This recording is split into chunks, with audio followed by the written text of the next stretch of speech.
सकेगा कोई जुल्म तुमका बाला। मुझे फिक्र अमने आलम, तुझे अपनी जात का गम, मैं तुलू हो रहा हूं, तू गुरूब होने वाला। मैं आज 32 साल का नौजवान एक ऐसे मंच से आपसे खिताब करने जा रहा हूं। 30 साल की उम्र में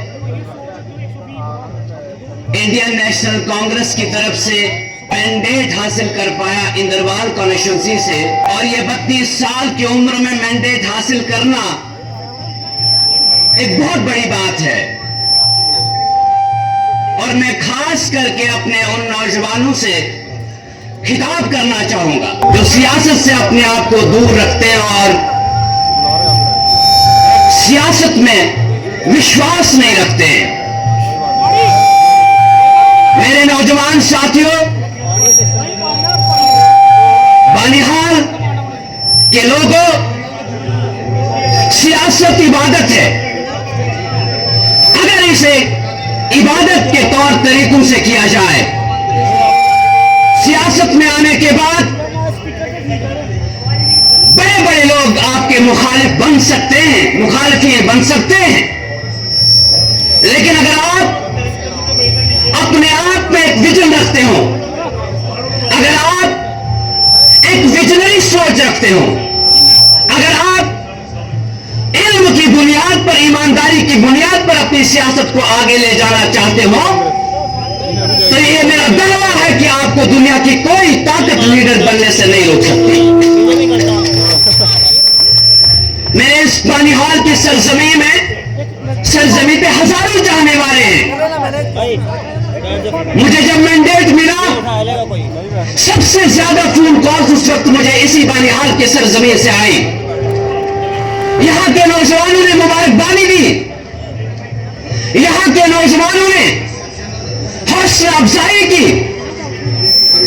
याद रखिए मेरे नौजवान साथियों, जब आपके मुआशरे में जुल्म हद से गुजर जाए, जब आपके इलाकों में जुल्म इंतहा से भी इंतहा कर जाए, आप सबको सियासी होना पड़ेगा, आप सबको सियासत में कदम रखना पड़ेगा,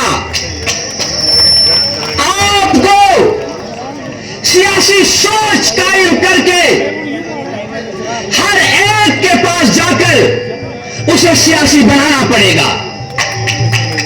मेरे नौजवान साथियों, इस कॉन्स्टिट्यूंसी में, जिस कॉन्स्टिट्यूंसी में राहुल गांधी जी कुछ ही पलों में आने वाले हैं, हिंदुस्तान के सबसे बड़े युवा नेता, चहीते नेता आने वाले हैं, वहीं आप भी खुशकिस्मत है कि 46 साल के नौजवान लीडर विकार रसूल वानी साहब आपकी नुमाइंदगी फिर से असेंबली में करने जा रहे हैं।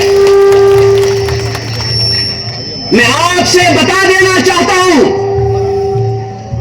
मैं वो नौजवान हूं जिसके पास बैंक बैलेंस नहीं है, गाड़ी अपनी अभी तक नहीं है मेरे पास, लेकिन हिंदुस्तान की सबसे बड़ी ताकतवर जमात का मैंडेट हासिल कर चुका हूं। यह तभी मुमकिन हुआ जब मैंने एक सोच के साथ सियासत में कदम रखा और इसमें आगे बढ़ा। और जब आप ईमानदार हो तो अल्लाह की तरफ से आपके साथ ऐसे वसाइल खड़े किए जाएंगे, ऐसी आसमानी मदद आपके साथ खड़ी हो जाएगी कि आपने कभी सोचा नहीं होगा। मैंडेट की लड़ाई जब चल रही थी तो मेरे साथ मेरे रब ने ऐसे लोग जोड़े जो गरीब परिवार से ताल्लुक रखने वाले इस नौजवान के साथ खड़े हो गए, और उसमें से एक लीडर आप ही की कॉन्स्टिट्यूंसी के हैं जनाब विकार सुलवानी साहब, जिन्होंने गरीब परिवार से ताल्लुक रखने वाले शेख जफर का पूरा साथ दिया और दिल्ली तक दस्तक दी, और दिल्ली ने भी कोई कसर बाकी नहीं रखी। जब मेरा सीवी लिया, जब मेरा रिकॉर्ड लिया, अभी मिला है। जब मेरा बायोडाटा लिया, जब मेरी क्वालिफिकेशन जानने की कोशिश की, तो मेरिट की बुनियाद पर शेख जफर को मैंडेट मिला। आओ मेरे नौजवान साथियों, पंच से लेके सरपंच, सरपंच से लेके डीडीसी, डीडीसी से लेके बीडीसी से लेके डीडीसी, डीडीसी से लेके एमएलए, एमएलए से लेके एमपी और एमपी से लेके चीफ मिनिस्टर की कुर्सी आपके लिए है। लेकिन अगर आप सियासत में अपना मेरिट बनाते और कांग्रेस में शामिल होते हैं, मुझे नहीं लगता कि अगर मैं किसी और जमात के साथ ताल्लुक रखने वाला होता तो इतनी कम उम्र में मुझे मैंडेट मिलता और इतनी कम उम्र में मुझे इतनी बड़ी पोजीशन इस जमात में मिलती।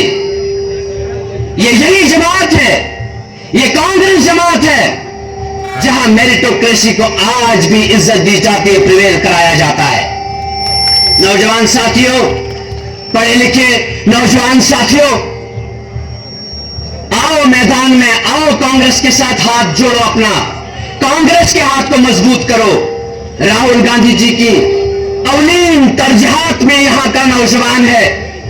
और अगर आज भारतीय जनता पार्टी ने जम्मू कश्मीर को 10 साल से खोखला करके रखा है, यह भारतीय जनता पार्टी आपको आने वाले वक्त में और भी अंधेरे की तरफ ले जाने वाली है। इसलिए मैं कहता हूं, जिस जमात ने बेरोजगारी के अड्डे यहां खड़े किए, जिस जमात ने स्मार्ट मीटर्स लगा के जम्मू कश्मीर के गरीब का जीना हराम करके रखा है, जिस जमात ने यहां के ह्यूमन डेवलपमेंट इंडेक्स के एक एक पैरामीटर को बर्बाद करके रखा है, उस जमात से अपनी वाबस्तगी खत्म करें। और जिस जमात का सबसे चहेता लीडर आपकी जंग पार्लियामेंट में लड़ रहा है, यह वक्त आ चुका है कि हम भी उनका साथ यहां से दें। यह वक्त आ चुका है कि हम भी राहुल गांधी जी की जंग में शरीक होकर हिंदुस्तान की फलाह बहबूदी की जंग लड़ें। यह वक्त आ चुका है कि हम बनिहाल की इस कॉन्स्टिट्यूंसी से विकार सिंह साहब को असेंबली में भेजें और वो आपकी सही तर्जुमानी करें।